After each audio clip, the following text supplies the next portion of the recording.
ಆದೇಶ ನೀಡಿದೆ ಅಂತ ಹೇಳಲಾಗ್ತಾ ಇತ್ತು. ಆದರೆ ಇದೀಗ ಹೈಕೋರ್ಟ್ ಆದೇಶವೇ ನೀಡಿಲ್ಲ ಅಂತ ಹೇಳ್ತಾ ಇದ್ದಾರೆ. ನೋಡಿ, ಇದೆ ಎಲ್ಲೋ ನಮ್ಮನ್ನು ದಿಕ್ ತಪ್ಪಿಸೋವಂಥ ಒಂದು ಕೆಲಸ ಆಗಿದೆ ಅನ್ನೋದು ಅರ್ಥ ಆಗ್ತಿದೆ ಇದರಲ್ಲಿ.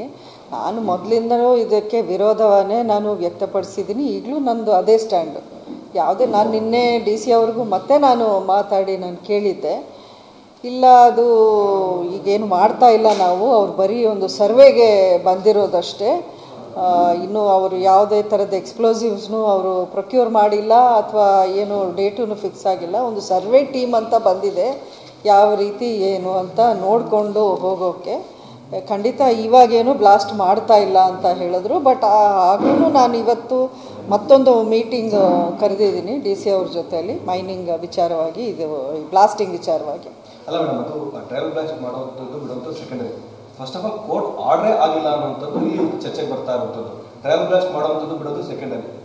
ಮೊನ್ನೆ ತಾವು ಕೂಡ ಪ್ರಸ್ತಾಪ ಮಾಡಿದ್ರಿ, ಟ್ರಯಲ್ ಬ್ಲಾಸ್ಟ್ ಹೈಕೋರ್ಟ್ ಆಗಿದೆ ಮೀಟಿಂಗ್ ಅಂತ ನನಗೆ DC ಅವರು ಹೇಳಿದ್ರು. ಈಗ ಇರುವಂತದ್ದೇ ನಿಮ್ಮ ಉಬ್ಬಿದ ರಕ್ತನಾಳಗಳ ಸಮಸ್ಯೆಗೆ ಎವಿಸ್ ಆಸ್ಪತ್ರೆಯಲ್ಲಿ ಕೇವಲ 30 ನಿಮಿಷದ ಲೇಸರ್ ಚಿಕಿತ್ಸೆಯೊಂದಿಗೆ ಮುಕ್ತಿ ಹೊಂದಬಹುದು.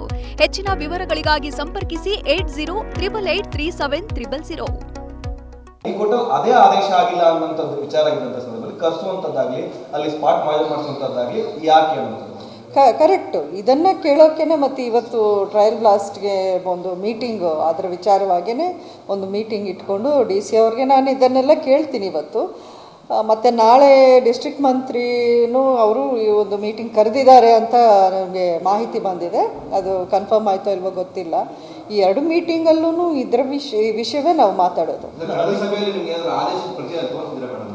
ಇಲ್ಲ, ಅವರು ಒಂದು ಆದೇಶ ಇದರಲ್ಲಿ ಇದೆ ಅಂತ ಹೇಳಿದ್ರು. ನಮಗೇನು ಸ್ಪೆಸಿಫಿಕ್ ಆಗಿ ಇದರಲ್ಲಿ ಟ್ರಯಲ್ ಬ್ಲಾಸ್ಟ್ ಅಂತ ಏನಿಲ್ಲ. ಒಂದು ವೇಳೆ ಅದರಲ್ಲಿ ಇದ್ರೂ ಅದು 6 ತಿಂಗಳ ಒಂದು ಅವಧಿ ಇತ್ತು.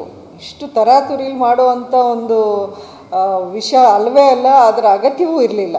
ಅದೇನಕ್ಕೆ ಅನ್ನೋದು ಒಂದು ದೊಡ್ಡ ಕ್ವೆಶ್ಚನ್ ಮಾರ್ಕ್. ಇವಾಗ ಎಲ್ಲೋ ಒಂದು ಕಡೆ ದಾರಿ ತಪ್ಪಿಸೋ ಕೆಲಸ ಆಗ್ತಿದೆಯಾ ಮೇಡಮ್? ಯಾಕಂದ್ರೆ ಒಬ್ಬೊಬ್ರು DC ಆಗಲಿ ಬೇರೆ ಯಾರೇ ಆಗಲಿ ಕೂಡ ಹೈಕೋರ್ಟ್ ಆರ್ಡರ್ನ ಸ್ಪಷ್ಟವಾಗಿ ನೋಡ್ತಾರೆ, ಅಲ್ಲಿ ಮೆನ್ಷನ್ ಮಾಡಿರ್ತಾರೆ ಹಿಂಗ್ ಟ್ರಯಲ್ ಬ್ಲಾಸ್ಟ್ ಮಾಡಿ ವಿತಿನ್ 6 months ಅಂತ. ಅದು ಆರ್ಡರೇ ಇಲ್ಲ ಅನ್ನೋಂಥ ಸಂದರ್ಭದಲ್ಲಿ ಇವರು ಮುಂದಾಗ್ತಿರುವಂಥದ್ದು ಯಾಕೆ? ಬೇರೆ ಅದೇನಾದರೂ ಪ್ರೆಷರ್ ಇದೆಯಾ ಅಥವಾ ಈ ಇಲ್ಲೀಗಲ್ ಮೈನಿಂಗ್ ಲಾಬಿ ಇದೆಯಲ್ಲ ಒಂದು, ಅವರಿಂದ ಏನಾದರೂ ಒಂದು ಪ್ರೆಷರ್ ಇದೆಯಾ ಅಂತ ನಮ್ಗೆ ಗೊತ್ತಿಲ್ಲ. ಯಾರು ಓಪನ್ ಆಗಿ ಹೇಳೋವಂಥ ವಿಷಯ ಅಲ್ಲ ನಾವೇನೇ ಕೇಳಿದ್ರು. ಆದರೂ ವಿ ಕ್ಯಾನ್ ಇಮ್ಯಾಜಿನ್, ನಾವು ಊಹೆ ಮಾಡ್ಕೋಬೋದು ಇದರಲ್ಲಿ ಯಾರ ಒಂದು ಪ್ರೆಷರ್ ಇರ್ಬೋದು ಇವ್ರ ಮೇಲೆ. ಅಧಿಕಾರಿಗಳು ಈ ರೀತಿ ಅವರೂ ಒಂದೊಂದು ಸಲ ಹೆಲ್ಪ್ಲೆಸ್ ಆಗ್ತಾರೆ, ಅವ್ರು ಏನೂ ಮಾಡೋಕ್ಕಾಗ್ದಿರೋ ಅಂಥ ಒಂದು ಪರಿಸ್ಥಿತಿ ಬರುತ್ತೆ. ಅದು ಯಾರಿಂದ ಈ ಪ್ರೆಷರ್ ಅನ್ನೋದು ನಾವು ತಿಳ್ಕೊಬೇಕಾಗಿರೋ ವಿಷಯ. ಹೌದೌದು, ಖಂಡಿತ ಏನೋ ನಡೀತಾ ಇದೆ ಅದೇ ರೀತಿ. JDS MLAಗಳಿದ್ರು, ಅವರು ಕೂಡ ಇದ್ರ ಬಗ್ಗೆ ಶಾಮೀಲಾಗಿದ್ದಾರೆ ಅಂತ ಆರೋಪಗಳು ಮಾಡ್ತಾ ಇದ್ದಾರೆ. ಈ ಸಲ ಕಾಂಗ್ರೆಸ್ ಅವರು ಇದಾರಲ್ಲ, ಅಲ್ಲ ಇದರಲ್ಲಿ ಕಾಂಗ್ರೆಸ್ಸು JDSಸು ಪಕ್ಷ ಅಂತಲ್ಲ, ಇದು ಅಕ್ರಮ ಗಣಿಗಾರಿಕೆ ಅದರ ಒಂದು ಲಾಬಿನೇ ಇದೆ.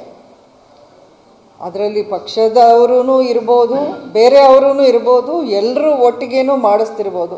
ಅದು ಯಾರು ಅಂತ ನಾವು ನೋಡಬೇಕಲ್ವಾ. ಈಗ ಅಲ್ಲಿ KRS ನಾವು ಗಣಿಗಾರಿಕೆನೇ ಮಾಡಬೇಡಿ ಅಂತ ಎಲ್ಲೂ ಹೇಳ್ತಿಲ್ಲ.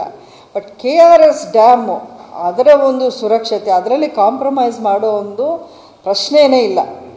ಅದರ ಸುತ್ತ 20 ಕಿಲೋಮೀಟರ್ ರೇಡಿಯಸ್ಸಲ್ಲಿ ನೀವು ಎಕ್ಸ್ಪ್ಲೋಸಿವ್ಸು, ಹೆವಿ ಇಂಟೆನ್ಸಿಟಿ ಎಕ್ಸ್ಪ್ಲೋಸಿವ್ಸ್ನ ಬಳಸಿ ನೀವು ಅಲ್ಲಿ ಬ್ಲಾಸ್ಟಿಂಗ್ ಮಾಡೋದು ಒಪ್ಪೋದಿಲ್ಲ ಅನ್ನುವಂಥ ಮಾತನ್ನು ಹೇಳಿದ ಮೇಲೆ ಹೈಕೋರ್ಟು ಅದೇ ಅಪೆಲ್ಡ್ ಮಾಡಿ ಒಂದು ಆದೇಶ ನೀಡಿದೆ.